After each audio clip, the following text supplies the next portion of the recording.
자, 오늘 같이 또 공부해 봅시다. 이미 주어가 될 수 있는 그 요소들 중에 명사구와 절이라는 개념이 있었고, 그 명사절이라는 개념을 우리가 확장해서 한번 정리해 본 적이 있는데요. 이번에는 목적어가 될 수 있는 것들에서 앞에서 우리가 투부정사와 동명사 구문을 배웠습니다. 명사 구 두 가지를 배웠는데, 이제 오늘은 명사절이 목적어로 또 쓰일 수 있다라는 사실이죠. 그런데 명사구는 투부정사고 동명사 두 개밖에 없었잖아요. 그래서 이 두 개가 모두 목적어로 되면서 의미의 변화를 가질 수 있다 정도가 투부정사와 동명사 목적어일 때는 그런 면에서는 좀 심플했는데, 이게 명사절 목적어가 나오게 되면 일단 길어지는 양상을 보이잖아요. 그래서 학생들이 사실은 해석하는데 어려움을 많이 겪죠. 그러니까 주어, 동사, 목적어 이게 심플하게 나오는 문장에 이 자리가 절이야, 목적어 절. 그러면 길게 나와버립니다. 그렇죠? 거기에다가 뭐 동격 접속사 같은 동격 접속사, 등위 접속사 같은 and, but와 같은 것들을 끼워서 문장을 더 확장시켜 버리면 엄청 복잡한 문장 구조가 될 거예요. 그러니까 우리가 병렬 구조라든가 또 수식어, 구나 절로 쓰이는 관계사나 분사 같은 것들에 대한 공부들을 되게 꼼꼼하게 해야 될 이유가 있는 거예요. 그러니까 이게 문법적인 차원에서도 걔네들은 질문이 많이 던져져요. 문법적 수능 어법에서도 어법 문제에서도 굉장히 많이 질문이 던져지고 독해할 때도 굉장히 중요한 하나의 나의 무기가 되는 거죠. 왜냐하면 문장의 구조론을 잘 이해해야지 해석이 편하게 이루어지죠. 그래서 명사절의 기능을 하는 것들에 대해서는 이미 5가지로 정리를 했었습니다. 하지만 빠르게 한번 다시 명사절이 되는 5가지에 대한 이야기를 빠르게 정리해보면, 첫 번째는 당연히 관계사 와십니다. 관계사 와시. 와절이 명사절로서 목적어 역할을 한다는 걸 알 수 있어요. 두 번째가 접속사, 접속사 대시입니다. 그렇죠? 명사절 접속사 대 하면 또 말할 필요 없이 유명한 놈이죠. 그리고 세 번째가 접속사 if와 whether가 되죠. 주어인 경우에는 if가 현대 영어에서는 허용되지만 일반적으로 교과서 영어에서는 if가 주절로 쓰이는 경우는 거의 없어요. 그런데 목적으로 쓰일 때는 if와 whether는 아주 동일한 기능을 갖습니다. 아시겠죠? 그러니까 목적으로 쓰일 때는 if를 쓰거나 whether를 쓰거나 no problem이라는 거예요. 심지어 뒤에 or not이 있어도 if or not도 안 틀려요. 아시겠죠? 옛날 책이나 옛날 어법 책에서는 if or not은 안 된다 이렇게 되어 있기는 하는데, 현대 영어에서는 뭐 if는 whether하고 거의 동일한 기능으로 쓰입니다. 뭐뭐인지 아닌지로 쓰이죠. 뭐뭐인지 아닌지 이렇게 쓰이죠. 그리고 네 번째가 의문사들이죠. 의문사들. 언제, 어디서, 누가, 무엇을, 어떻게, 왜. 이게 육하원칙이죠? 언제, 어디서, 누가, 무엇을, 어떻게, 왜. 거기에 하나 플러스 알파가 which.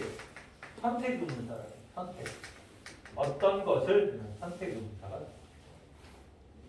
그리고 5번째가 바로 복합 관계 대명사가 그것들이에요. whoever, whomever, whosoever, whatever, whichever. 바로 이 5개를 얘기하는 겁니다. 얘네들은 목적어로서의 역할을 톡톡히 하죠. 자, 그럼 여기서 문제. 여기 써놓은 것 중에 생략을 할 수 있는 놈은 단 하나밖에 없습니다. 누가 생략이 되는 놈이죠? 오래 생각하면 안 돼. 이미 모르는 거야. 진 거야.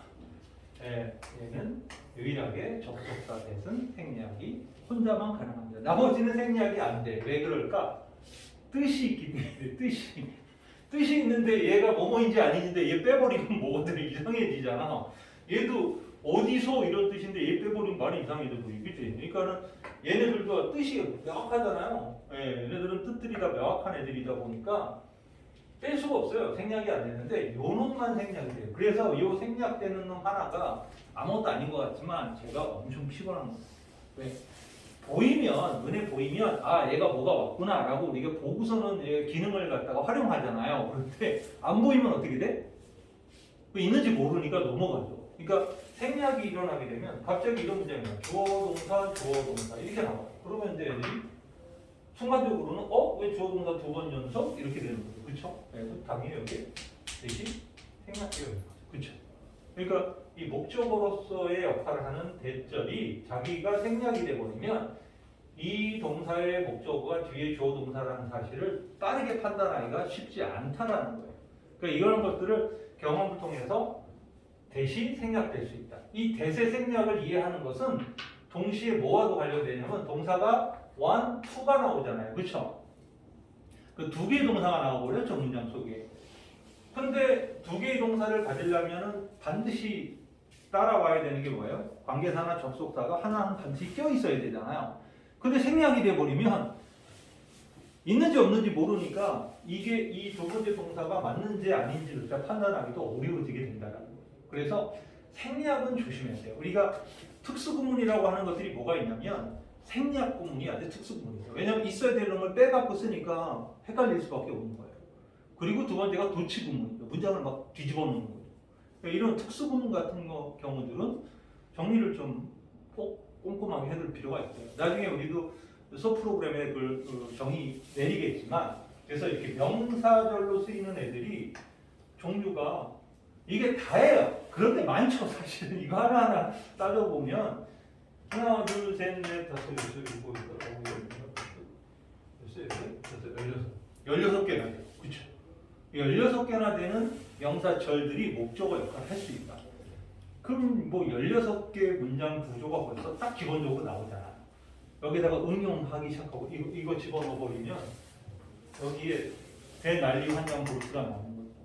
그렇죠? 여기다 쓴 16개 중에 다시 이거를 여기다 왔었는데 여기는 됐을 수 있고 여기다 왔었는데 여기는 if 쓸 수 있고 막 이런다는 거죠. 그렇죠? 그러니까 and 하나만 넣으면 이 조합의 확률이 나는 수학을 이제 못한다 그랬잖아요.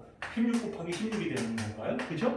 최소한 16이 2승이 돼야 되잖아. 아 몰라 이런 거 안 해. 네, 어쨌든 엄청나게 다양한 문장이 나올 수밖에 없다.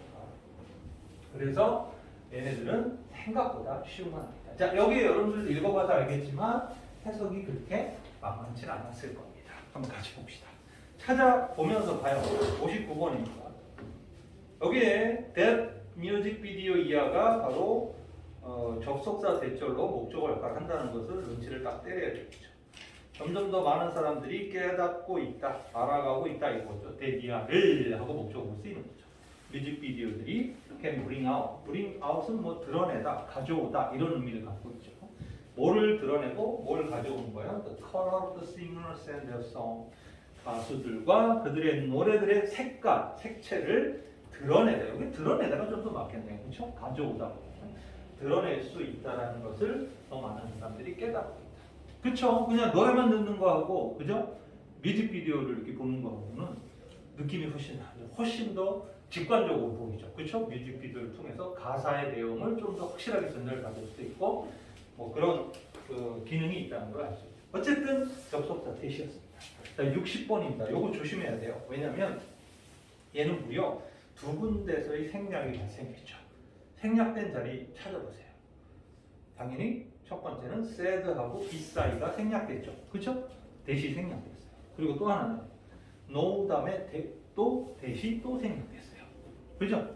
그래서 두 군데 생략됐다라는 거 못 찾으면 이 해석은 꼬이기 시작합니다. 그래서 생략은 쉽게 생각하지 마세요. 한번 봅시다. 정부는 말했다. 데디아를. 근데 이제 대시 생략된 거야. 그치? It's going to. it은 정부죠? It's going to. 정부가 to help small business. 중소기업이죠. 뭐 우리나라도 뭐 자영업자들 정도가 되나요? 그죠? 네, 자영업자들을 도와주겠다. 뭐로? Financially. 재정적으로. 그죠? 재정적으로. 금전적으로 도와주겠다. 근데 that 나왔어요. 이 that은 관계대명사 대시예요. 생략된 두 개의 that은 접속사 대시지만 요 생략 안 되고 딱 반질반질하게 있는 that은 관계대명사죠. 왜냐하면 뒤에 누가 없어요? 주어가 없잖아요. 그렇죠? 관계대명사 대신. 누굴 수식해요? 당연히 앞에 있는 비즈니스죠. 스몰 비즈니스. 어떤 자영업자들이에요? didn't know, 몰랐던 자영업자들이죠. 그런데 뭘 몰랐어요? 대시 생략 됐죠 또. 뭘 대리아를 모르고 있었던 사람들이에요. They were eligible. 어려운 단어죠. 자격이 있다. 자격이 있는 이라는 중요한 수능형 단어입니다. 그들이 자격이 있다라는 걸 몰랐던. 뭐 할? For assistance. 도움받을. 그죠? 도움받을 자격이 있다. 작년에 도움받을 자격이 된다라는 것을 몰랐던 그런 자영업자들을 재정적으로 도와줄 예정이다 하고 정부는 said, 말했다 이런 얘기죠. 그렇죠? 그러니까 생략된 두 개의 대절을 눈치를 잘 때려갖고 잡을 수 있으면 해석이 훨씬 더 심플하게 되는데 그게 아니면 이 문장 해석하기가 어려웠을 거다라고 보이는 거죠. 물론 단어도 어려웠지만 기본적으로 문장 구조를 이해 못했으니까 헷갈릴 수밖에 없죠. 그리고 무려 대시 세 군데나 나온 거예요. 두 개가 생략되어 있고. 문장을 어렵게 만드는 요소가 뭐라고요? 길고 복잡하게 만드는 요소는 바로 수식어구들이라고 했어요. 수식어구들. 그리고 또 하나는 뭐라고요? 예, 이놈. 이거 엔드버드가 세 개밖에 없어요. 가끔 뭐 so가 나오거나 가끔 세미콜론 이렇게 이렇게 세미콜론 얘나 아니면 뭐 가끔 이거 하이픈 그리고 so 얘네 셋은요 얘네가 한 97%라면 한 3% 나오는 거예요. 병렬 구조.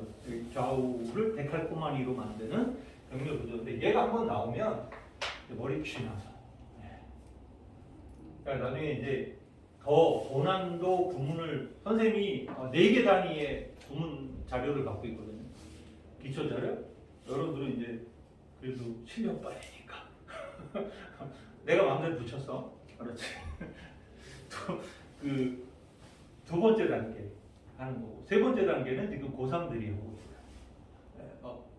세 번째 단계를 할 자격이 없는 애들도 50%나 되지만 당장 수능 봐야 되잖아. 그러니까 세 번째 수능 단계는 해야 돼. 그리고 네 번째 단계는 수능을 뛰어넘는 단계인데 전 서산에 썼다가는 아마 칼부림 날 것 같아갖고 못 써요.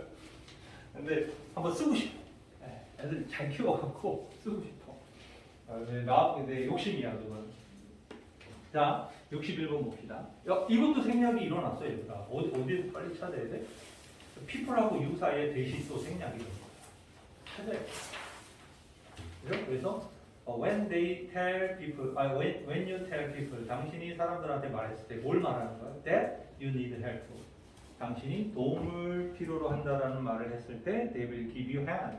그들은 당신에게 도움을 줄 것이다. 뭐 문장은 되게 쉬웠죠? 근데 역시 생략된 부분을 요구하는 거죠. 왜냐하면 tell은 사형식이잖아. 누구누구에게 무엇을 말하다 하는데 직접 목적어 자리가 대절이 나온 거죠. 그렇죠? 그 다음 62번입니다. 자, 이번에는 whether가 question의 목적어로서 얘는 생략 안 된다 그랬잖아. 여기가 딱 나온 거죠. 자, people who change 이게 주격관계 대명사니까 변화하는 사람들은 do not question 의심을 하지 않는다 이거죠. 뭐를? whether change is possible 변화가 가능한지 아닌지 여부를 의심하지 않는다 이거죠. 그러니까 원래 변화를 즐기고 변화를 자주 하던 사람들은 변화가 가능해? 이거 의심하지 않는다. 근데 안 해본 사람들은 무섭죠. 예를 들어 선생님처럼 뭐 30년 넘게 한 가지 일만 했잖아요. 그죠? 한 가지 일만 했어요. 물론 선생님이 부업으로 이 프로게이머 같은 것도 해본 적이 있었어요. 줌 프로게이머. 당황스럽죠? 선생님 그런 것도 할 줄 알아요 원래. 근데 이제는 15년까지는 한 것 같아. 15년 전까지는 학생들하고 해갖고 한 번도 진 적 없어요. 학생들이 에이 선생님이 얼마나 하겠어요. 근데 한번 붙어? 그래서 1대1로 딱 붙으면 애들이 옆에서 누가 딴 사람이 해주는 거 아니냐. PC방에서 붙어? 이러면 애들이 이게 레알이구나. 이렇게 이 사람은 뭐 하는 사람이지? 이렇게 되죠. 좋아했었어요. 선생님도 게임 워낙 좋아하고 그래서 애들이 게임 좋아하고 미치는 거를 이해 못하는 건 아니에요. 그런데 순서는 있어요. 순서는. 그죠? 게임 먼저 하고 공부는 거의 안 하고 이러면은 망하는 거예요. 프로게이머 될 거면 게임만 해도 돼요.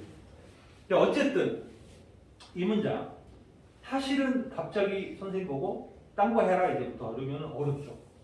그러니까 근데 자주 바꾼 사람들은 의심하지 않는다는 거예요. 그렇죠? 그래서 whether 목적어. 63번은 누가 목적어예요? 요거는 if가 목적어죠.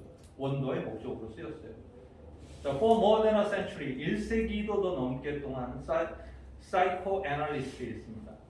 이게 뭐예요? 사이코애널리스트는요, 심리 분석가들이죠. 이 사람들은 have wonder, 의심해 왔다는 거예요. If dreams are reflection of upcoming reality, 꿈이 바로 다가올 현실에 대한 반영인지 아닌지를 의심하고 궁금해 왔다는 거예요. 그러니까 우리가 예지몽이라는 걸 꾸잖아요, 그렇죠? 미래를 예측하는. 근데 그게 우연히 맞아 떨어진 건지 아니면 실제로 그런 게 있는지 이거에 대해서 이제 실제 과학적으로는 아직까지도 단정을 못 내리고 있다는 거죠. 네. 근데 한국 사람들은 좀 믿죠. 이거 좀 믿는 경향이 있어요. 어떤 꿈을 꾸면 어떤 일이 일어난다. 이런 부분들 확률이 높은 그런 꿈들을 꾸죠. 64번입니다. 이번에는 누가 목적어 역할을 하고 있나 보세요. 첫 번째는 웬절입니다. 그죠? 웬절이 의문사 웬절이 이게 목적어 역할을 하고 64번은 그냥 이걸 끝나면 안 돼요.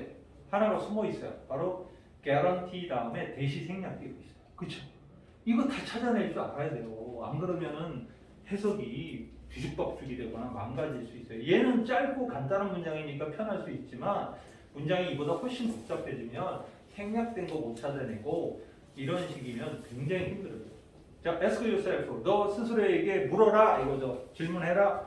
When you learn the most. 당신이 가장 많이 배울 때가 언제였는지를 이거죠. 이게 목적으로 쓰인 거예요. 물어봐라. I guarantee that. 나는 보장한다. that. 두 번. that year를 보장한다. It was. 그게 바로 그건 뭐예요? When you learn the most죠. 당신이 가장 많이 배웠을 때가 바로 was when you felt at risk. 당신이 위기를 느꼈을 때다. 이런 얘기죠. 네. 위기를 느꼈을 때. 그렇죠. 가게를 비싼 돈 들여갖고 차렸는데 망할 것 같으면 어떻게 해요? 되게 열심히 일하죠. 전단지도 막 돌리러 다니고 말이죠. 무슨 1+1도 하고 노력을 해야 될 거 아니에요. 그러니까 그때 가장 많이 배우게 된다는 것이죠. 자, 65번입니다. 여기서도 누가 목적어 역할을 하는지를 때려잡아줘야 되는데요. 여기서는 그냥 where 하나가 나왔고요. where절, 이거 의문사 where절 보이죠? 그리고 두 번째 문장에는 whether가 보입니다. 그렇죠? 골고루 들어 있습니다. 그러니까 while이 문장에 나왔을 때는 뭐뭐 하는 동안에라고 해석하는 게 좋겠지만 일반적으로 그 고등학교 영어에서 while은 뭐뭐 하는 동안에는 10%밖에 안 나옵니다. while이 고등학교 영어에서 문장 속에 나오면 거의 대부분은 뭐뭐 하는 반면에 비록 뭐뭐일지라도 뭐 이런 식으로 약간 양보절 같은 느낌도 쓰여요. 역접적 동사도 쓰입니다. 여기서도 그렇게 쓰인 거예요. Transportation infrastructure. 자, 교통의 어떤 인프라죠. 즉 그 기반 시설이라고 하는 거죠. 그렇죠? 교통의 기반 시설이 may shape 뭐를 형성하게 될지도 모른다. may shape 뭐를 where we travel today. 오늘날 우리가 어디로 가는지를 결정하고 형성하는 거죠. 이게 무슨 소리냐면 지도를 우리가 딱 피겠죠. 지도를 딱 폈는데 A 지점이 있고 B 지점이 있어. 우리가 여기 있단 말이에요. 근데 여기는 도로가 있는데 여기는 도로가 없어. 그러면 사람들이 일로 가는 거를 주저할 수밖에 없죠. 그렇죠? 그러니까 도로가 있는 쪽을 가게 된다. 이런 얘기입니다. 그러니까 이게 좀 편리하다. 이쪽이 좀 접근하기가 편하니까 이쪽으로 갈게. 이런 식으로 보는 거죠. 그러니까 우리가 어디로 갈지를 결정한다라는 거죠. And the early era of travel. 그런데 while이니까 반면에 최근에 그러니까 초창기에 여행의 초창기에서는 그것이 이게 뭐예요? Transportation infrastructure죠. 그것이 determine 결정했다. whether EI를 바로 people could travel 원화 사람들이 여행을 할 수 있을지 없을지를 결정했다는 거예요. 그러니까는 예를 들어 우리 마을에서 바깥으로 나가는 도로가 없었어. 산 하나 넘어가야 되는데 거기 산적이 드글드글해. 그럼 못 나가죠. 기본적으로 못 나가게 되죠. 기반 시설, 교통의 기반 시설이 지금은 우리가 어디로 여행할 것인지를 결정하는 것이지만 초창기에는 우리가 여행을 갈 수 있을까 말까 이거를 할 수 있을지 없을지를 결정했다. 그래서 where절하고 whether절 두 개를 목적으로 쓰였습니다. 66번입니다. 요거는 누구예요? 누가 봐도 두 개, how, 의문사 how 두 개가 목적으로 쓰였습니다. 사람들은 당신이 얼마나 빨리 그 일을 해냈는지를 잊어버린다. 그러나 기억한다. 당신이 그 일을 얼마나 잘 해냈는지는 기억한다 이거죠. 그럼 뭐예요? 서두르지 마라. 좀 제대로 해라 이거죠. 네. 67번은요. 여기서는 목적어가 누구예요? 누가 봐도 원더의 목적어 what절이 있고요. and 다음에 how가 있어요. 이거 내가 아까 얘기했죠. and 하나 끼면 벌써 명사절 목적어가 두 개가 나오는 거잖아요. 그럼 문장이 길고 복잡해요. 읽어봅시다. 자, 기억하기. 단어의 의미를 기억하는 것은 is much easier. 훨씬 더 쉽다. if you want. 이때는 그냥 이 if는 만약 뭐뭐라면 이렇게 해석된 거예요. 목적어로 쓰인 건 아니에요. 이거 헷갈리면 안 됩니다. if는. 당신이 만약 궁금해한다면 what they mean, 그것들이 무슨 의미를 갖고 있는지를, 그리고 how they are used in a sentence, 그것들이 한 문장 속에서 어떻게 쓰이는지를 wonder, 궁금해한다면 단어의 의미를 기억하는 건 훨씬 더 쉽다. 너무 좋은 말이죠. 원래 단어는 이렇게 외워야 돼요. 그런데 우리에게는 뭐가 없어? 시간이 없어. 이렇게 해서 단어를 많이 외우려면 아마 여러분들은 한 5천 지문 이상은 공부를 해야 돼요. 그러면 정말 지긋지긋하게 맨날 보던 놈을 계속 보게 되겠죠. 5천 지문이면요, 웬만한 단어는요, 한 100번씩은 최소한 만날 겁니다. 이 해석하면서. 그 정도 되면 이제 되는 거죠. 네, 근데 5천 지문 언제 하냐? 인생에서 1000지문도 안 해본 애들은 안 해요. 이거 여러분들 지금 여름 과제도 이것도 한 200지문 정도밖에, 200, 300지문 정도밖에 안 돼요. 한 300지문 되나? 네. 많지 않아요. 이게 1년에 여러분들 다 해봐야, 진짜 많이 해봐야 1000지문 할까 말까 하죠. 근데 한 번에 5000지문 한번 몰아치기 하면 엄청난 분량이죠. 68번은 누가 목적어예요, 여러분들? 네, 눈치 잘 채야 돼요. 자, 이 첫 번째 그 여기 나오는 두 개의 대신 다 관계대명사예요. 왜냐하면 잘 보세요. 둘 다 주어가 없죠? 없잖아요. 컨펌 앞에도 주어 없고 컨트라딕 앞에도 주어 없잖아요. 그래서 관계대명사 두 개 나왔고 what절이 목적어로 쓰였어요. We typically look for things. 우리는 전형적으로 뭘 찾으려고 하죠? that이야. 바로 confirm, 확인해주는, 확인시켜주는 our existing belief, 즉 우리의 원래 존재하는 믿음이죠. 우리가 원래 믿고 있는 것을 확인해주는 것들을 찾으려고 한다는 거예요. 그리고 이그노어는 두 번째 동사인데 누구와 병렬이냐면 룩하고 병렬이죠. 우리는 전형적으로 뭐를 무시하죠? 어떤 정보를 무시해요. 어떤 정보예요? That contradict, 모순되는, 그죠? 모순되는 정보를 무시한다. 뭐와? 바로 what we already think, 우리가 이미 생각하고 있었던 것과 모순되는 정보는 무시한다. 이 문장을 요즘에 인기 높은 4개의 한자 성어로 표현하면 확증편향이라고 하죠. 그렇죠? 믿고 싶은 것만 믿는 거죠. 자기가 보고 싶은 것만 보고 믿고 싶은 것만 믿고 싶은 거죠. 그 예를 들어 비타민 C가 그거 우리 하나씩 먹잖아요. 근데 그거를 한꺼번에 50개를 먹으면 효과가 더 좋대. 이런 사람들이 있죠. 그러면은 이게 사실인가 하고 유튜브 찾아보면 또 맞대. 근데 어떤 사람은 그랬다가 너 맛이 간다. 뭐 이런 식으로. 이거 도대체 누가 맞는지 모르지만 내가 그러고 싶은 사람들은 내가 그런 행위를 하였는데 도움을 줄 수 있는 정보가 넘치고 넘친다는 얘기죠. 그렇죠? 그러니까 믿고 싶은 것만 믿게 되니까 그런 쪽으로 갈 수밖에 없다. 특히 그게 정치적인 편향일 때가 더 무섭죠. 나는 뭐 이쪽 당만 지지하고 나는 저쪽 당은 무조건 다 싫어. 이러면은 쟤네가 뭘 해도 싫죠. 뭘 해도 아무리 좋은 일을 해도 뭔가 저것들은 의도가 깔렸을 거야. 뭐 이렇게 생각한다든가 좋게 안 보여. 네. 정치적인 이런 확증 편향은 정말 병이에요. 병. 정신병에 가깝습니다. 네. 69번입니다. 69번은 이게 나왔네요. 이게 왜 안 나오나 했더니만 나왔습니다. whatever가 나왔어요. 하나밖에 없어요. whatever. 그래서 you can choose whatever you want. 당신은 당신이 원하는 것이면 무엇이든지 선택할 수 있다. at any time, 아무 때나. 그리고 once you choose it, 그리고 일단 그것을 선택하게 되면 you have to take responsibility of it. 당신은 have to 그래야만 한다. take responsibility for는 뭐뭐의 책임을 지다 이런 얘기죠. 그것에 당신은 책임을 져야만 하는 것이다 라고 하고 있습니다. 그래서 여기 69번까지 이렇게 하면